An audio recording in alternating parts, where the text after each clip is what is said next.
आओ बैठ कर बात करते हैं, लेकिन चीख कर या बदतमीजी से नहीं बल्कि शांत होकर ही बातचीत होगी। उससे बच्चे को ये एहसास होगा कि उसकी फीलिंग्स की इज्जत हो रही है और बदतमीजी की इजाज़त नहीं।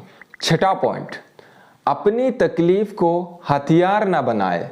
अगर आपने कहा तुमने मेरा दिल तोड़ दिया, तुम्हारी चीखने की वजह से मुझे बहुत तकलीफ हो रही है, तो हो सकता है बच्चा उसे एक विनिंग स्ट्रेटजी समझने लगे। बच्चे उससे गिल्ट महसूस करने के बजाय कभी कभार खुश हो जाते हैं कि उन्होंने तवज्जो हासिल कर ली, बजाय उसके कि आप अपने दर्द को बच्चे के लिए हथियार बनाए। बच्चे को सिर्फ ये सिखाएं कि अच्छा रवैया किस तरह बेहतर गुफ्तगू का रास्ता खोलता है। इसलिए अपना फोकस रखें बच्चे के बिहेवियर पर, ना कि अपने पर्सनल फीलिंग्स पर। आप कहिए मैं चाहता हूँ हम ज़्यादा मुहज़्ज़ब अंदाज में बात करें ताकि बात बेहतर तरीके से आगे बढ़े। आप कहिए मुझे तुमसे तहजीब से बात करने की खुशी होगी जब तुम तैयार होगे। सातवां पॉइंट, हल और सॉल्यूशंस पर फोकस रखिए, इल्ज़ाम पर नहीं।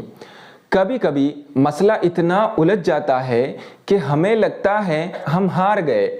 ऐसी सूरत हाल में सिर्फ शिकायत ना करें, हल तलाश करें।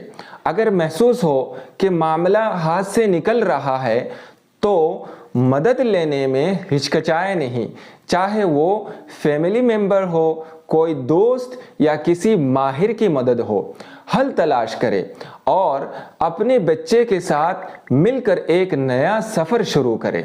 दोस्तों, बच्चे गलती करते हैं क्योंकि वो सीखने के सफ़र पर है और हमें चाहिए कि हम उनके लिए चिराग बने, राह के कांटे नहीं।